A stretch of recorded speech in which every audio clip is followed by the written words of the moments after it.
아버지께서 나를 보내신 것을 그들로 믿게 하려 함이니이다. 이 말씀을 하시고 큰 소리로 나사로야 나오라 부르시니 죽은 자가 수족을 배로 동인 채로 나오는데 그 얼굴은 수건에 쌓였더라. 예수께서 이르시되 풀어놓아 다니게 하라 하시니라. 아멘. 안산시 단원구에 있는 안산 빛나게 우리 유재명 목사님께서 3시 예배는 나사로의 무덤 앞에서라는 제목으로 말씀을 주십니다. 목사님 나오십니다. 할렐루야. 하나님께 감사와 영광의 박수를 다시 올리시기 바랍니다.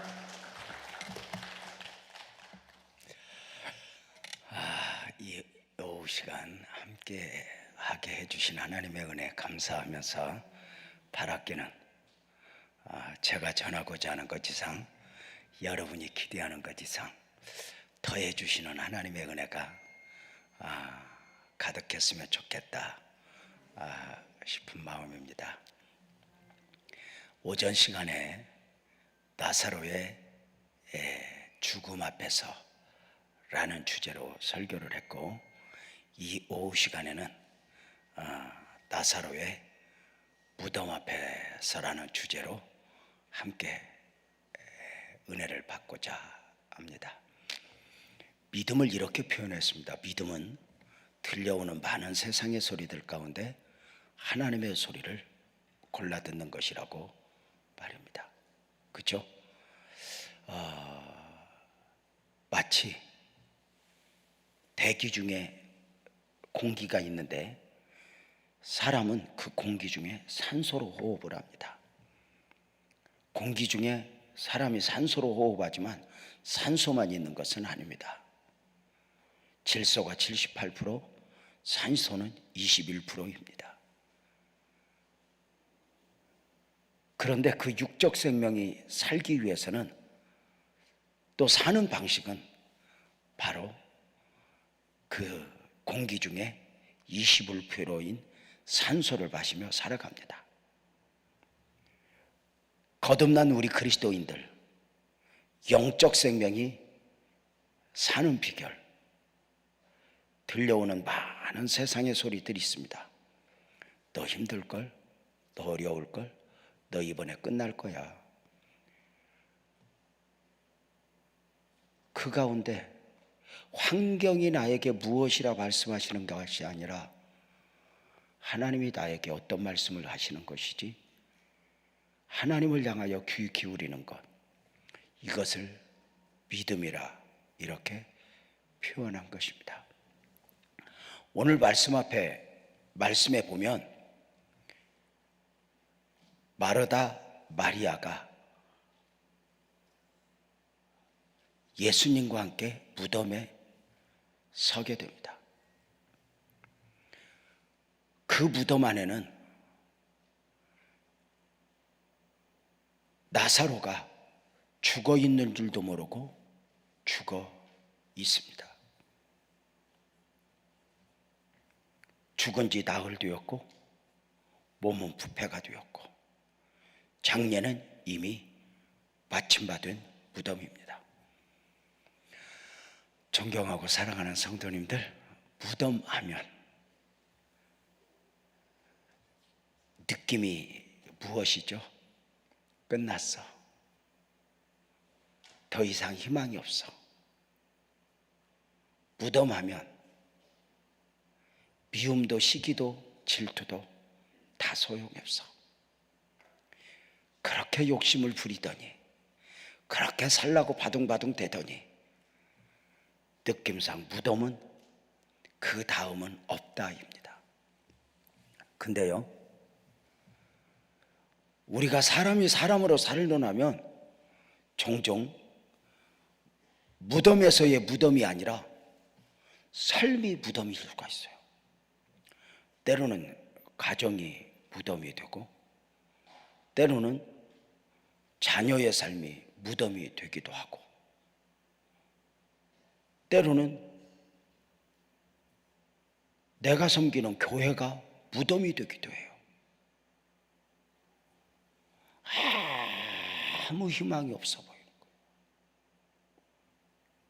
문제는 오늘의 조국교회가 점점 무덤화되고 있다는 거예요.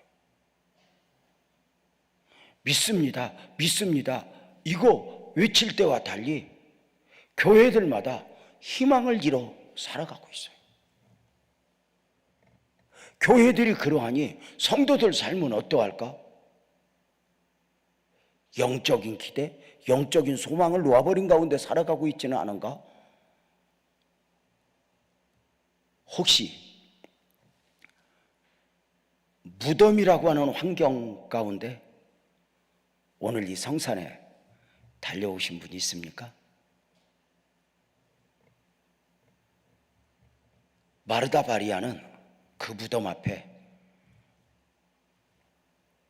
홀로 선 것이 아니라 예수님과 함께 서셨습니다. 그 무덤 앞에 나 혼자 있으면 무덤은 무덤입니다. 그런데 그 무덤 앞에 예수님과 함께 있으면 아멘 합시다. 무덤이 무덤 아닐 수 있다는 거죠. 사자굴이 아닐 수 있었어요. 왜죠? 하나님과 함께니까. 사드락과 메삭과 아벳느고가 풀무에 들어갔어요. 느부갓네살 왕이 눈을 열어보고 이렇게 말했어요. 얘들아 우리가 사드락과 메삭 아벳느고 세 사람을 결박하여 풀무에 던져놓지 않았느냐? 근데 이렇게 말해요. 근데 왜 네 사람이지? 그 네 사람 중에 하나는 신의 아들 같은데? 아멘 합시다. 임마누엘 예수님이 함께한 거예요. 예수님이 함께하니까 뭐죠? 묶인 것도 묶이지 않았어요. 틀림없이 묶어서 넣었는데 묶이지 않았대요. 오늘 우리가 무덤 앞에 예수님과 함께면 무덤이 무덤 아닐 수 있다. 주님과 함께면 풀무가 풀무 아닐 수 있다. 나 혼자면 무덤은 무덤이에요. 그냥 현실은 현실이에요. 그런데 주와 함께라면 그 안에서 무덤이 무덤 아닐 수 있고 풀무가 풀무 아닐 수 있다는 것이죠. 오늘 우리 주님께서 마르다 마리아와 함께 무덤 앞에 서셨다 했어요. 왜요? 위로하기 위해서가 아니에요. 무덤 앞에 서신 이유는 무덤을 열어 나사로를 살리기 위해서예요. 사람들은 말도 안 된다 하죠. 어떻게 죽은 사람이 살아? 왜 그럴까요? 죽으면 끝나는 줄 알기 때문에. 죽으면 끝나는 줄 아는 인생들이 예수님을 십자가에 못 박았어요. 죽으면 끝나는 줄 아는 인생들이 예수님을 무덤에 장사 지냈어요. 죽으면 끝나는 줄 아는 인생들이 예수님을 무덤에 장사 지낸 후에 우리가 이겼어, 승리를 외쳤어요. 다 끝났다고. 그러나 우리 예수님은 부활이요 생명이셨어요. 무덤이 끝이 아니었어요. 그 무덤에서 무덤을 열어 새로운 시작을 만들어내실 수 있는 분이었죠. 사랑하는 성도님들, 주님이 무덤 앞에 서신 이유는 위로하기 위해서가 아니에요. 살리려고. 무덤을 여시려고. 오늘 여러분의 삶이 어쩌면 무덤 같다면 오늘 주님을 꼭 잡으시길 바랍니다. 그냥 주님이 아니라 아멘 합시다. 부활이요 생명이신 주님.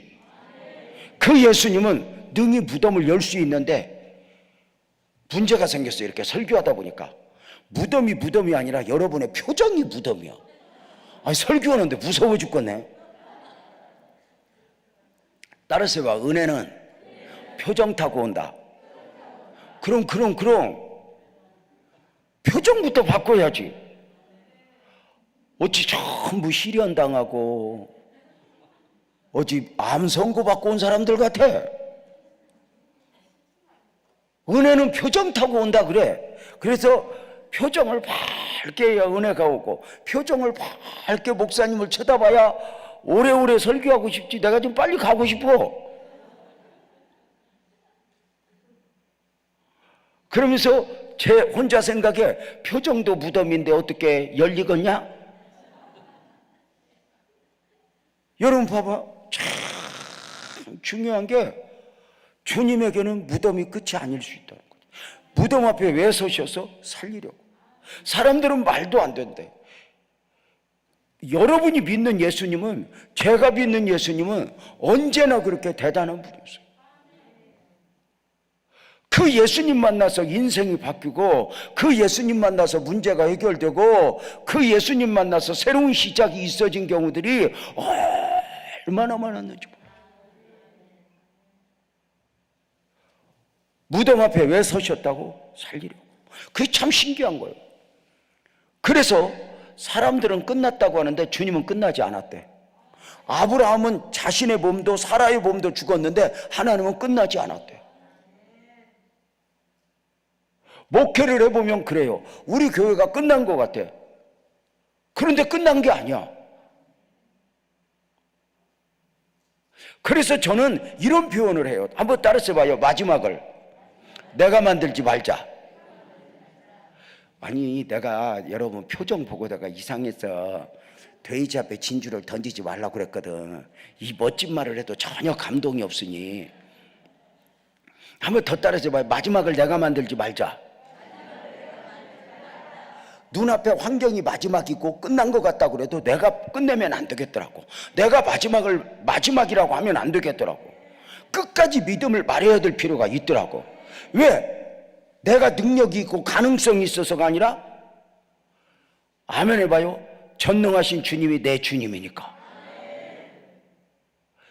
사람들에게는 무덤이 끝인데 주님에게는 끝이 아니고.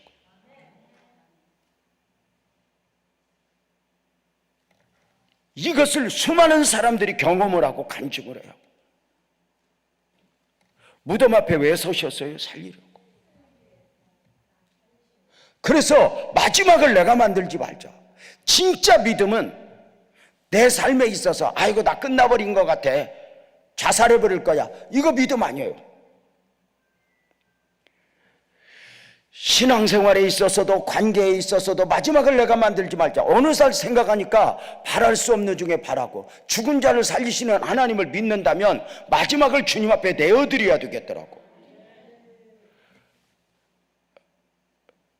가까이 계시는 목사님 한 분이 목회하다 너무 힘들었나 봐. 이렇게 말씀하시네. 유 목사, 나 목회 그만할까? 왜? 힘들 건 알아.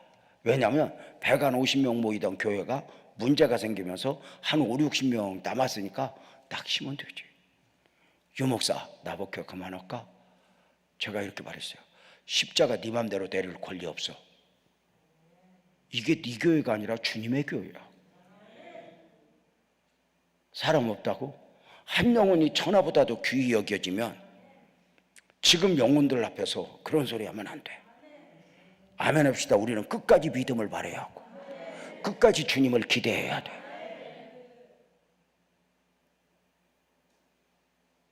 무덤 앞에 왜 서셔서 살리려고. 우리의 믿음이 뭐요?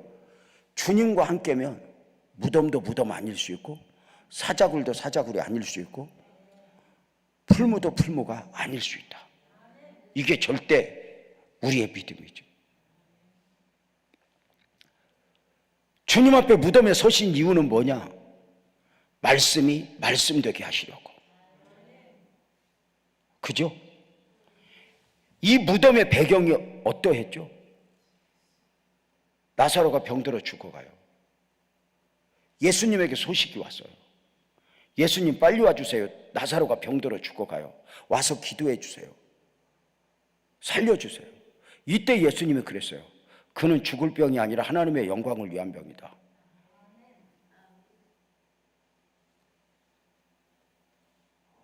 아멘도 안 오고 웃자었구나. 여기 아멘 안 하는 연습시켰어요, 목사님? 아니, 나 오전 예배 좀 멀쩡한 사람들이 몇 있더라고. 그러더니 다 가고 이 나머지 공부팀들만 남아갖고. 근데 예배는 화답이다. 강대상에서 아무리 혼자 뛰어봤자 밑에서 화답해 주지 않으면 안 되거든. 그래서 이렇게 모임에 오면 함께 이렇게 은혜를 만들어 가야 될 아주 막중한 책임이 있어. 그래서 옛날에 부흥 강사들은 아멘 부대를 데리고 다녔어. 그래가지고 아멘 부대를 곳곳에 배치해 놓고 쓰잘데기 없는 것들이 아멘을 안 하면 너희들이 해라. 맞아요, 틀려요? 정말 그랬다니까. 그래요, 여러분. 참 보세요. 말씀이 말씀대로. 그러니까 그는 죽을 병이 아니라 하나님의 영광을 위한 병이야. 마르다 마리아 아멘 했거든요. 안 죽을 거야. 그런데 죽었어요. 이때 절망이었거든요.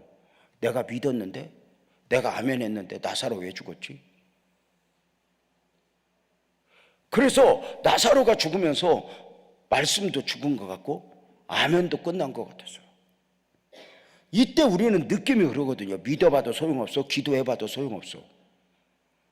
그런데 놀랍게도 주님은 우선 말씀이 아무 역할도 못하는 것 같지만 주님이 무덤 앞에 서신 이유가 뭐예요? 나사로를 살려 말씀이 말씀되게 하시라고. 우리가 무덤 앞에서 희망을 가져야 되는 이유가 무엇이냐? 아멘 크게 봐요. 말씀은 안 죽는다. 결국은 말씀대로 된다. 이걸 우리가 믿는 거예요.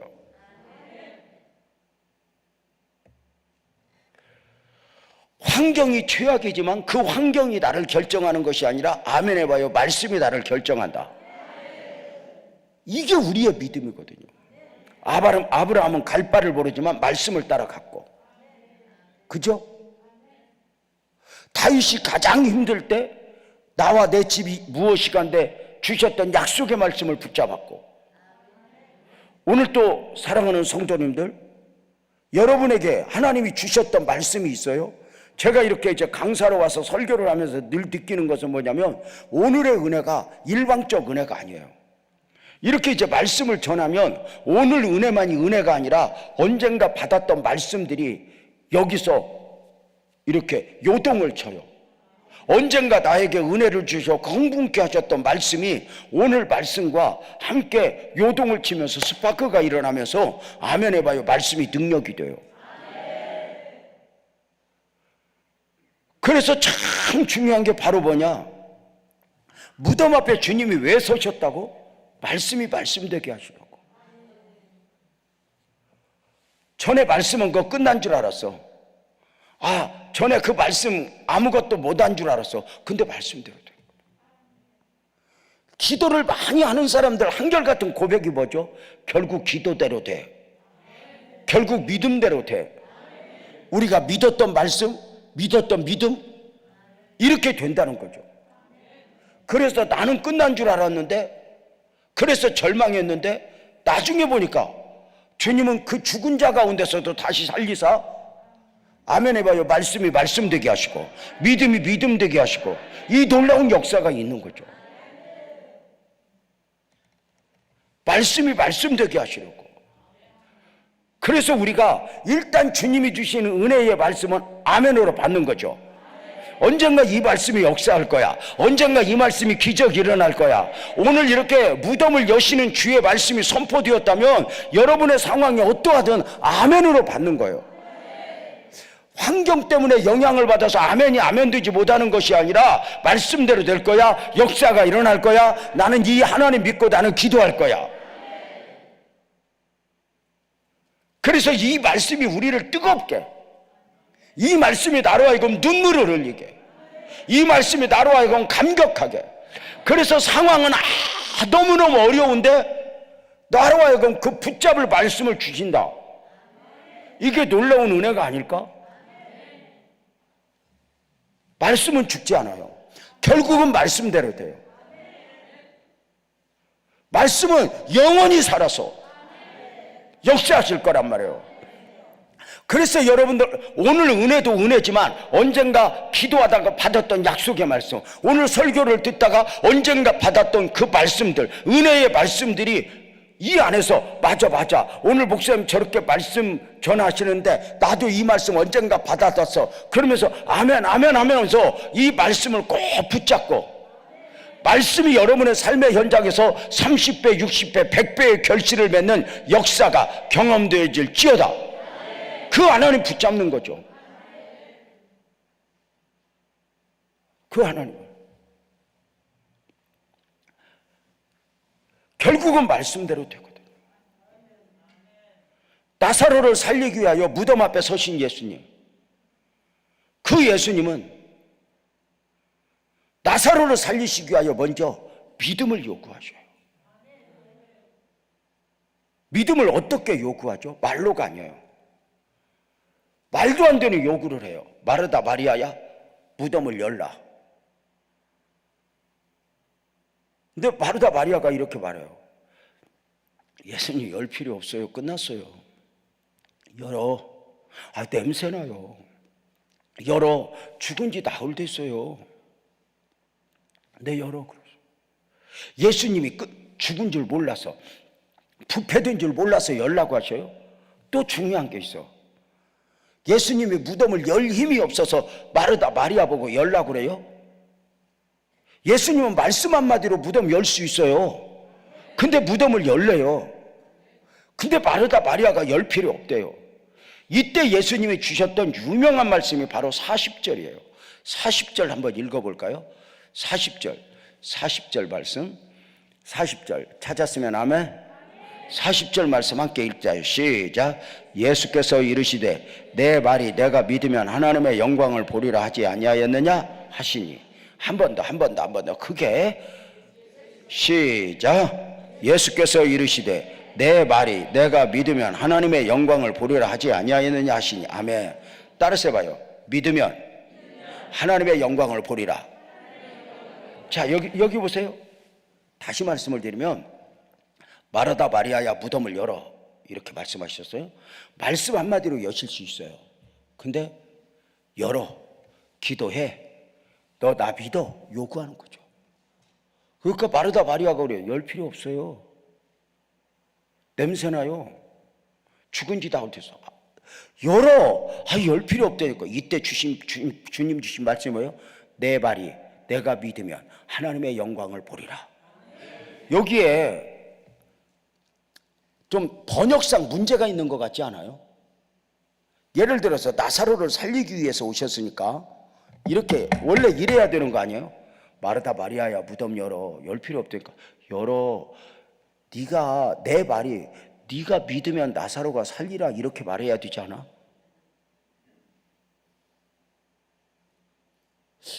근데 믿으면 하나님의 영광을 보리라, 이렇게 말씀하셨어요.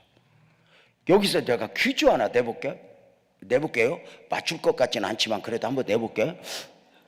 마르다 마리아가 끝까지 안 믿으면 나사로가 살아날까, 못 살아날까? 못 살아난다. 그렇진 않아. 이미 주님은 나사로를 살리기 위해서 오셨어요.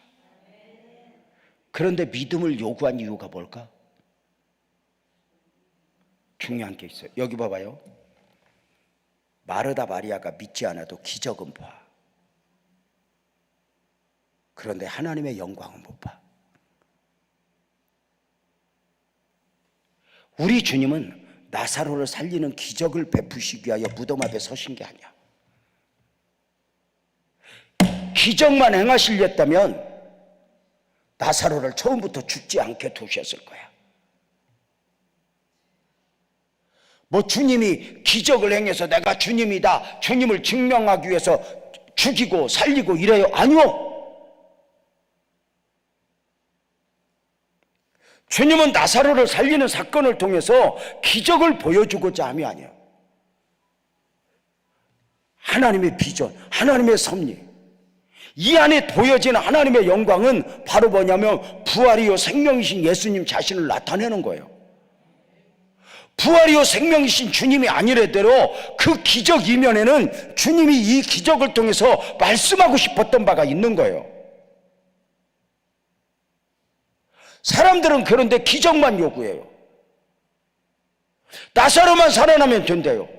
여러분 한번 물읍시다. 나사로가 살아나는 모습을 그 무덤 주변에 있던 사람들은 보았을까, 못 봤을까? 봤어요. 그러면서 저들이 뭐라고 말했어? 아, 나사로가 살았대. 기적이 일어났어. 세상에 어떻게 죽은 사람이 살아나냐? 예수라는 양반 대단한데? 이 정도는 누구나 봐요. 그런데 저들은 뭘 못 봤냐? 하나님의 영광을 못 봐요. 그 기적 안에 담겨진 하나님의 의도, 하나님의 비전, 하나님의 섭리 못 보는 거예요. 처음부터 하나님은, 우리 예수님은 나사로가 죽어가고 다시 살아나는 과정을 통해서 부활이요 생명이신 예수님 자신을 증명하고 나타내시기 위함이었단 말이죠.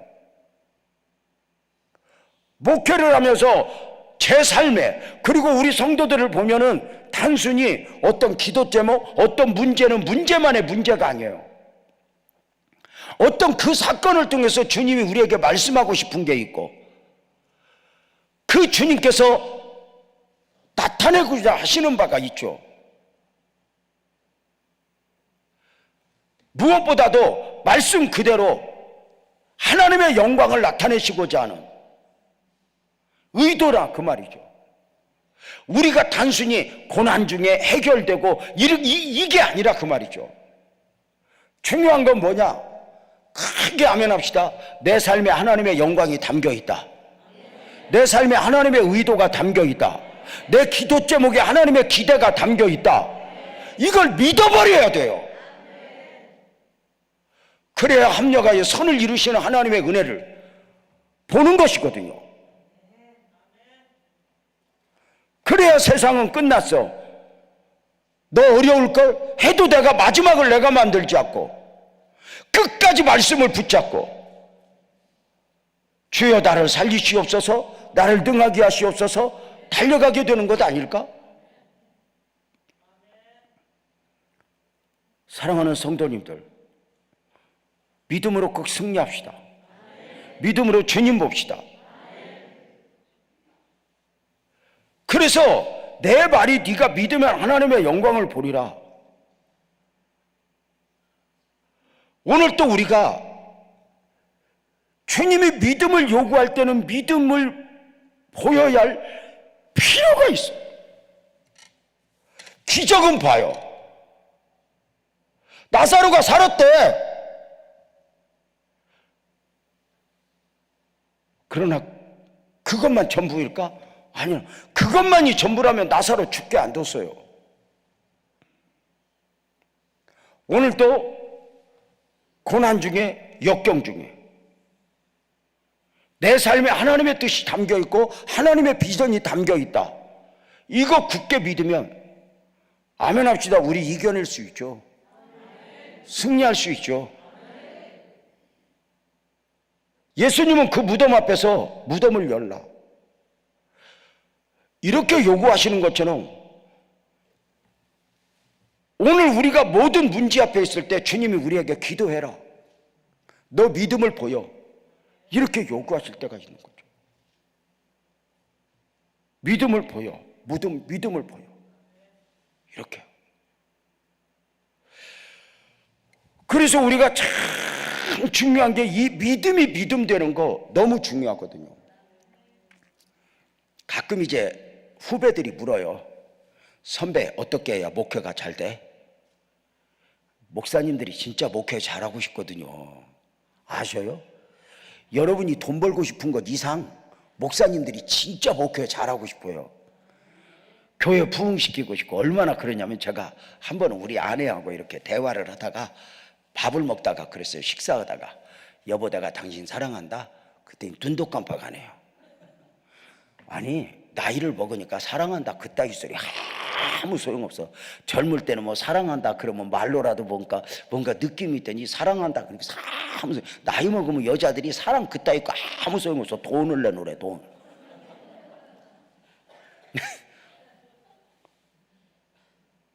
여러분은 아냐? 아니 밥 먹다 그래서 꽃다발 한 다발 줘도 이제 꽃을 안 봐. 거기에 뭐 들었나 봐.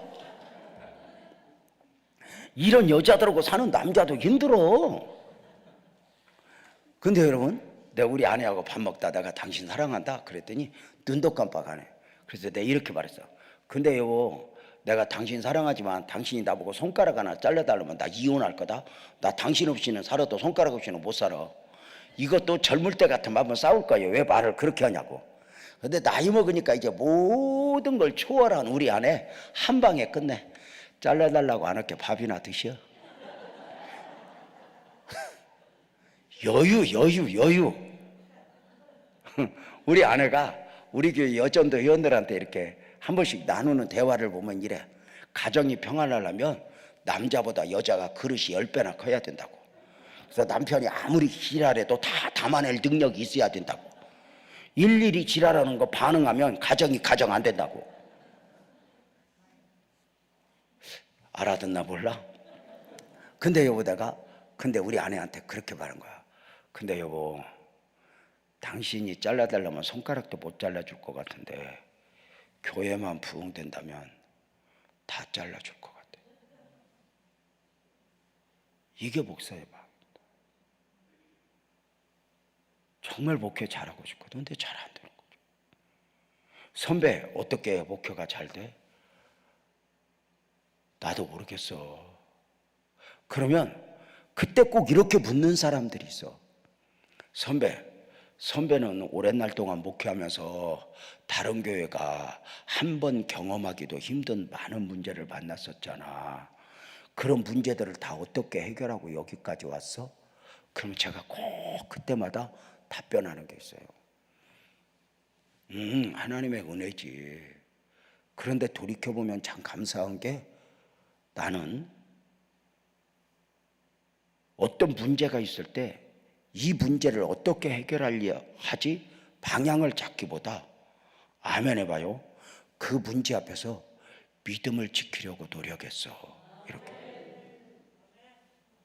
여러분 한번 물어봅시다. 다니엘이가 사자굴에 안 들어가려고 했었어? 믿음을 지켰어? 못 알아들어요? 사드락과 메삭과 아벳느고가 풀무 앞에서 안 들어가려고 했어? 믿음을 지켜? 여러분 같으면 안 들어가려고 했어? 믿음을 지켜? 다윗이 사울 앞에서 창 던지고 군대를 몰고 다니면서 죽이려고 하는 10년 넘게 몰고 다니는 사울 앞에서 사울의 문제를 해결하려고 해서 믿음을 지켰어. 믿음을 지켰어. 근데 우리는 예수 믿는 사람이면서도 늘 문제 앞에서 문제를 해결하려고 해서 믿음을 지켜. 문제만 만나면 그렇게 잘 믿다가도 문제만 만나면 믿음이고 지랄이고 다 놓아버리고 안 믿는 사람처럼 하나님을 모르는 사람처럼. 물론 여기 있는 목사님이 문제 앞에서 믿음을 지켰다고 해서 10이면 10, 100이면 100, 1000이면 1000 다 믿음 지켰다는 건 아니야. 나도 넘어졌어. 나도 무너졌어. 그런데 결론은 뭐야? 결국은 믿음으로 일어서야 한다는 거야. 오늘 오전에 말씀을 이렇게 전했잖아요. 주님은 환경을 바꿔주시는 분이 아니라 믿음을 주시는 분이라고. 믿음을 요구하신다고. 우리는 환경을 바꿔주면 우리는 더 잘 믿을 것 같지만 그게 아니었던 거죠. 놀랍게도 주님은 그 무덤 앞에서 믿음을 요구해요.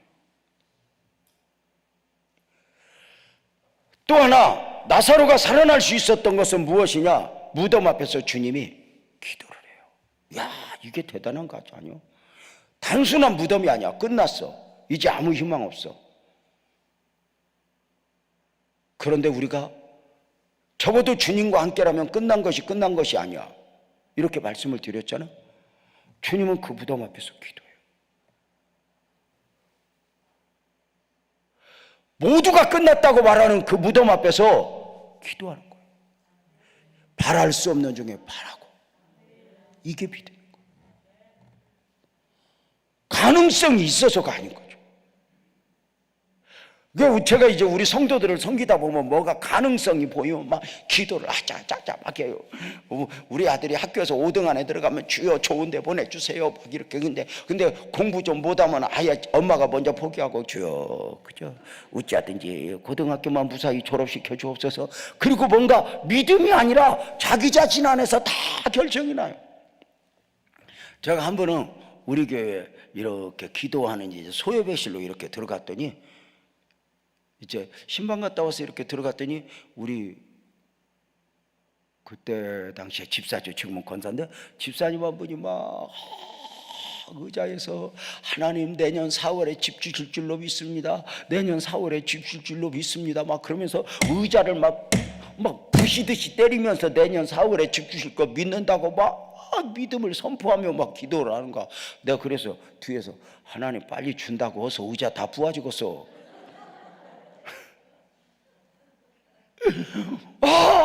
집 주실 거 믿습니다. 막 의자 다 부어지고서. 그리고 이제 제가 목양실에 갔다가 볼일 좀 보고 나왔더니 우리 그 집사님이 기도가 끝나고 화장실에서 이제 얼굴을 좀 닦고 나오는 거야. 그래서 아이고 기도 열심히 하더라 집사님. 예 목사님 하나님이 은혜를 주셨어요. 근데 내가 아까 기도하다 들으니까 내년 4월에 집 주실 거 막 믿는다고 기도하던데 정말 믿어져? 그럼요 목사님. 어떻게 믿어져? 그랬더니 내년 4월에 시아버지가 집 사준다고 그랬대요. 그래서 내 이 지랄? 그러면 하나님 시아버지 마음 변치 않게 해주세요 이렇게 기도하지 뭘 그렇게 믿습니다 했냐? 그래도 믿음이 있긴 믿음이지. 근데 그렇게 가능성이 있으면 해. 근데 끝났다고 생각하고 내가 먼저 끝났대. 사람이 기도부터 죽어. 기도부터 포기해. 마귀는요 믿지 못하게 하고 기도하지 못하게 해요. 이게 굉장히 무서운 거예요.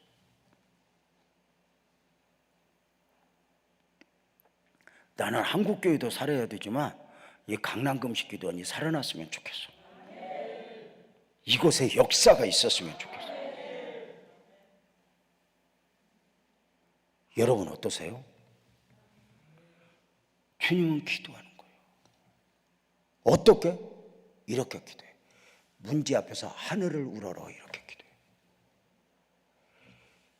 문제에서 문제에 매이지 않고 더 큰 하나님을 보고 기도하는 거죠.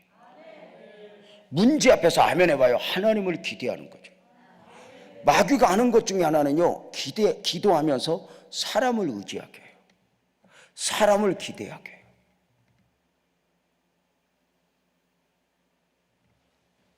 제가 교회에 있는데 우리 노회 목사님 한 분이 젊은 목사님 한 분이 막 나를 만나야 된다고 막 얼마나 하는지. 그래서 이제 비서실에서 연락이 와서 우리 카페에서 만나서 막 얼굴이 화가 내가지고 목사님 반갑습니다. 목사님 만나주셔서 고맙습니다. 그랬다. 그래서 왜 왔냐고 그러니까 응답받고 왔대. 이거 불안하거든. 그래서 무슨 응답을 받고 왔냐 그랬더니 이렇게 말해요. 목사님 5억만 좀 달래. 그래서 왜 5억이냐 그랬더니 하나님이 응답을 줬대. 그래서 내가 응답을 주신 양반한테 가지고 왜 나한테 왔냐. 그랬더니 목사님이 준다고 그랬대요. 그래서 나는 아직 그 응답이 안 왔으니까 나한테까지 오더라 기도를 하든지 나한테 5억이 또또를 맞아서 오게 하든지 기도를 더 세게 해라. 없었어. 근데 제가 왜 이것을 그냥 말씀드리는 게 아니라 많은 성도들이 믿기는 하나님 믿고 기대는 사람에게, 믿기는 하나님 믿고 기대는 형편에게. 이건 이방인들도 해요.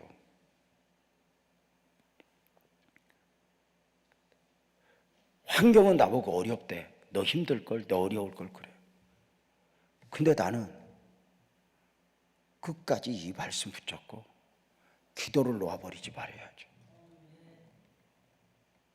마귀는요 기도부터 죽여요. 오늘날 한국교회가 안타까운 게 뭔 줄 알아요? 기도 소리가 없는 거예요. 경건의 모양은 있으나 경건의 능력은 상실한. 기도의 모양은 있어요. 근데 기도다운 기도를 하지 않아요.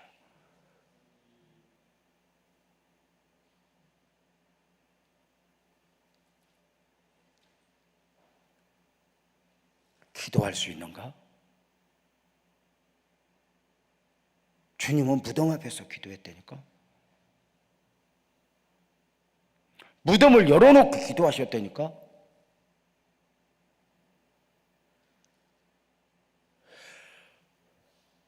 나를 능하게 하실 그 하나님을 믿고 기도했다니까. 너는 내게 부르짖으라. 내가 내게 응답하겠고. 약속해 주셨잖아.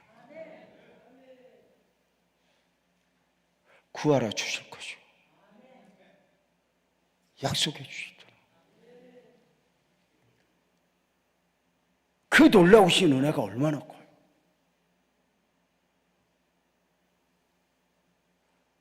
기도하게 하실 때 기도하는 거, 끝까지 그 하나님을 보는 거. 제가 34년 전에 교회를 처음 개척했어요. 근데 우리 이제 장인어른이, 우리 아버님이 거문도에서 목회를 하셨어요. 많이 굶으면서 그 섬에서 그 처절한 사역을 마치고 이제 은퇴를 하셨죠. 34년 전에 교회 개척을 준비하면서 아버님에게 허락받으러 갔어. 인사드리러 간 거지. 아버님, 저 교회 개척하려고요. 그랬더니 그때 아버님이 이러시는 거야. 굶을 각오 됐는가? 왜냐하면 또 섬에서 목회하면서 많이 굶었던 이 아버님이 그러시는 거야. 굶을 각오 됐는가? 그래서 제가 이렇게 말했어요. 아버님, 요새는 시대가 좋아져서 굶지는 않아요. 교회가 부흥이 안 돼서 그렇지 먹는 건 잘 먹어요. 그랬더니 그때 주셨던 말씀이 이거야. 굶어도 굶었다고 성도들에게 말 않고 하나님만 볼 수 있겠는가? 하나님만 보라는 거예요. 제가 무릎을 꿇고 얼른 감사했어요. 이거 보통 말씀이 아니구나.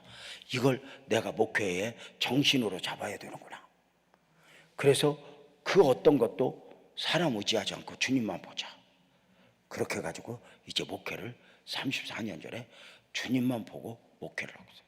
우리 형제들이 도와준다고, 누가 도와준다고 그랬지만 그때만 해도 여기가 가슴에 막 뜨거워갖고, 진짜 쓰잘데기 없이 뜨거워갖고, 저것들이 도와주면 우리 하나님이 안 도와줄 것 같아. 그래도 우리 형제들이 도와준다고 그럴 때 저기서 뭘 도와요? 이게 사업이에요? 하나님의 일을 하나님의 일같이 해야지 뭘 도와요? 나 하나님을 볼 거니까 그만둬요. 그랬더니 우리 형제들이 저것이 아직 조직의 쓴맛을 못 봤구나. 그래가지고 제가 하나님을 볼게요. 나는 이렇게 시작하면 하나님이 막 다 일사천리 길을 열어줄 줄 알았어. 근데 그게 아니더라고. 하나님은 당신이 돈이 없어도 되니까 우리도 없어도 되는 줄 알아. 그래가지고 믿음을 주고 감동을 줘. 그래가지고 이제 교회를 개척을 하면서 십자가도 없이 간판도 없이 목회를 시작을 했어. 지하실에서 희한한 데서 목회를 시작을 했어. 처음 1989년도 4월 1일 날 개척 예배 드릴 때 그냥 노예 목사님들, 친구들, 뭐 가족들 꽉 와서 찾는데 예배 드리는데 저기서 우리 형하고 누나하고 울어.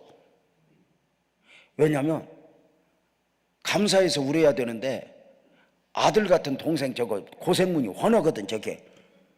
그거 울어. 그래서 이제 예배를 마쳤어. 예배를 마치고 손님들 다 보내고 왔더니 우리 큰 누나가 날 보더니 썩을 놈 그래. 옛날 엄마들은 욕 많이 했잖아. 썩을 놈 그러겠어. 원래 좋으면 아이고 전도사님 이러거든. 썩을 놈 그러겠어. 갔더니 이렇게 형아가 도와준다고 그럴 때 그 도움 받지. 이게 뭐냐? 형아도 속상해서 갔어. 성도들도 없구만. 형아도 속상해서 갔으니까 계좌번호 달래. 생활비 보내준다고. 그러면 이미 조직의 쓴맛을 본바. 누나야 고마워 이래야 되는 거 아니야? 아직도 애가 안 식어갖고 속으로 사탄아 불러가라 그러구나. 가요. 아직 시작도 안 해서 좋죠요. 내가 주님만 본다고 했잖아요. 가요. 그랬더니 우리 누나가 그래 갈게. 힘들면 연락해. 그러더니 진짜 안 와. 그래가지고 이제 주님만 보고 목회를 하는 거야. 근데 그때 제 믿음이 뭐였냐면 이거였어. 우리 형제가 도와주면 반찬 색깔은 좋아져도 쇼부는 안 나. 누군가가 나를 도와주면 옷 색깔은 바뀔 수 있지만 옷 색깔 바뀐다고 내 인생이 좋아지는 거 아니야. 내가 옷 더 잘 입으려고 반찬 더 잘 먹으려고 목사한 게 아니거든. 내 인생을 결정하시는 분은 하나님이야. 이게 그때 믿음이었어요. 그래가지고 이제 주님만 보고 목회를 하는 거야. 근데 여러분 알아? 34년 전에 교회를 개척할 때 지하실에서 교회를 개척해서 물 퍼내면서 목회했는데, 여러분 제가 오늘 설교용으로 하는 거니까 오해하지 마. 말을 좀 억세게 해도 지하실에서 34년 전에 교회 개척하니까 멀쩡한 것들이 안 와. 꼭 개척교회 같은 것들만 와. 어보다 데리고 오고 어보다 줘야 되는 성도들. 근데 참 주님은 묘한 게 그 약한 성도들하고 씨름하면서 목회를 배우게, 주님 마음을 배우게. 그래서 지극히 작은 소자들한테 함부로 하면 복이 없어. 그래서 못난이 성도들일수록 귀하게 여기는 게 목회거든. 그렇게 이제 그런 성도들이 오다 보니까 누가 헌금을 내겠어. 그 없는 교회 뜯어먹을 것들만 오지. 문제가 생겼어. 우리 마누라요. 내가 이렇게 주님만 보면 우리 마누라가 나를 주님만 볼 수 있도록 협조해 줘야 되는 거 아니야? 그지? 친정에서 뭘 갖고 온다든지 뭐 이래야 보조가 맞는 거잖아. 나는 주님만 보고 우리 마누라는 친정에서 뭘 갖고 와서 이렇게 함께 해야 뭔가 구색이 맞는 거 아니야? 근데 문제는 우리 마누라는 나보다 더 주님만 봐. 섬에서 주 아버지한테 배워갖고 똑같은 것들끼리 하나는 교회에서 하나는 집에서 피차 인간적인 말은 하지 않고 그 이제 그 개척교회 훈련을 받는 거야. 한 번은 저녁 먹으러 갔더니 우리 아내가 그래 표정이 이상해.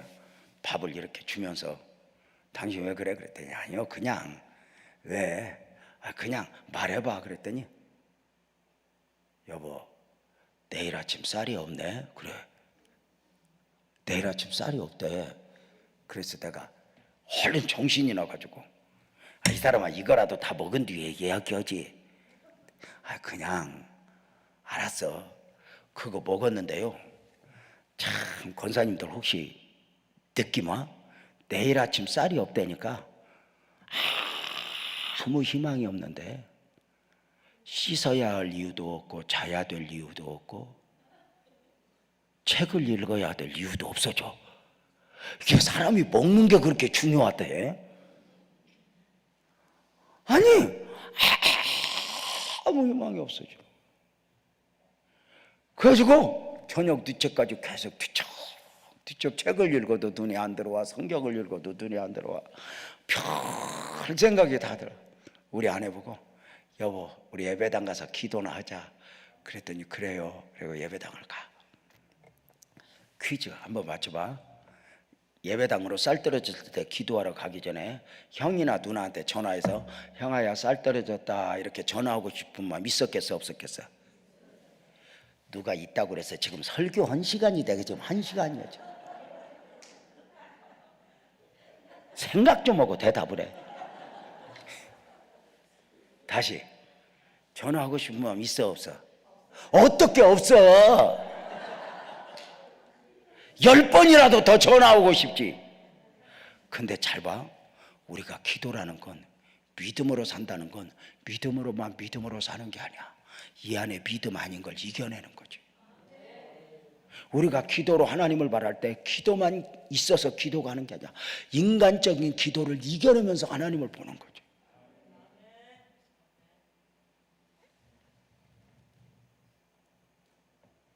둘이 예배당 가서 손잡고 두 손을 들고 울어. 아버지 쌀 한 방 없어졌다 소리. 왜 기도도 기죽었고 다 죽어버렸어. 주여 나를 쓰시옵소서 뭐 삼천리를 이런 거 다 없어져 버렸어. 아버지 쌀 하고 울다가 철양하고 고나며 울다가 기도에 깊이 들어갔어. 그날 하나님이 기도에 딱 깊이 우리를 몰고 가더니 울 만큼 울리더니 많이 우는 거 중요해. 울릴 만큼 울리더니 기도에 깊이 들어가면서 하나님이 저희를 뒤에서 품에 이렇게 안아줘. 그리고 우리를 영적으로 공중에 붕 띄워주면서 그날 밤에 온갖 은혜 은사를 경험케 하는 거야. 쌀 떨어진 건 축복이었던 거야. 진짜 그날 밤에 온갖 은혜를 경험해서 우리 아내하고 함께 기도하면서 그만큼 은혜 받은 적은 지난 34년 처음이야.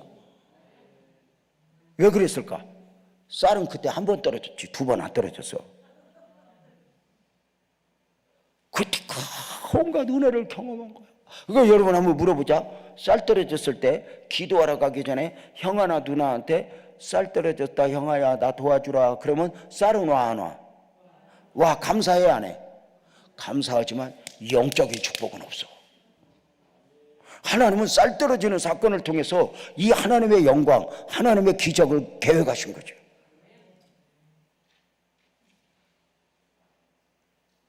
알아는 들어? 그러니까 많은 사람들이 쌀만 먹어. 많은 사람들이 먹고만 살아. 감사하대. 근데 영적인 축복을 놓쳐.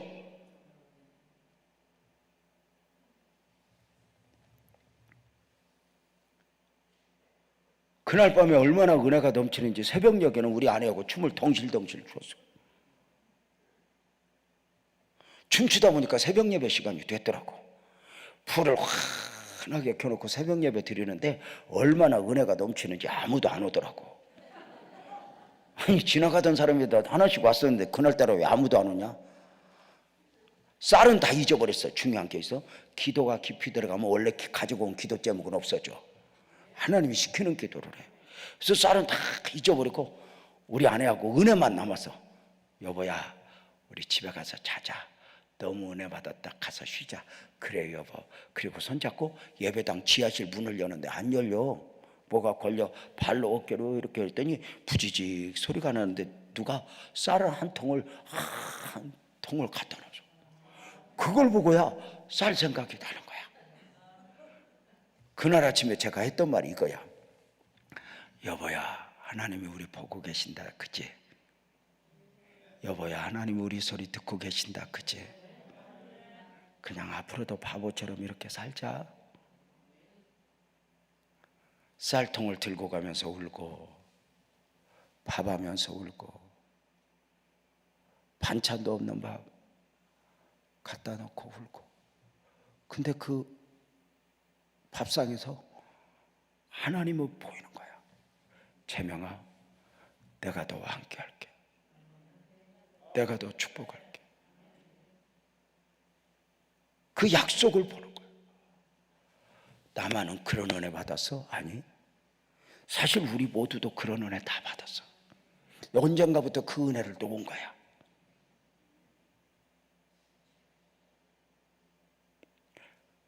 그리고 그 은혜를 놓아버리니 오늘이 나는 문제 앞에서 헐떡거리는 거지.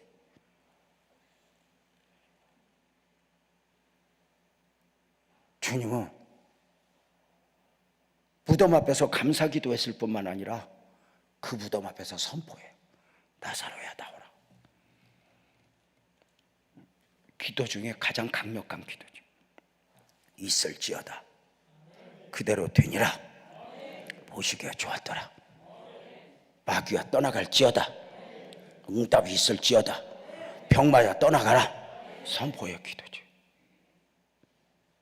무덤 앞에서 가능성이 없다고 말하는 그 끝난 곳에서 여러분은 그렇게 기도할 수 있어요?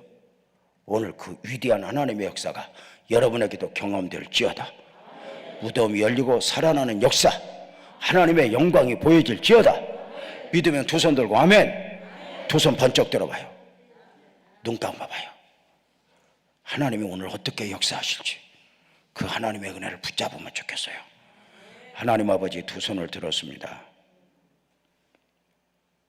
무덤 앞에서 주님과 함께니 무덤이 아니었습니다. 주님, 그 무덤을 여시는 주님을 믿고 다시 기도하게 하시고 믿음으로 일어서게 하시고 하나님의 영광을 보게 하여 주옵소서. 오늘 이 시간 다시 한번 기도합니다. 성령으로 기름 부어 주옵소서. 성령으로 충만하게 하여 주옵소서. 기도가 살아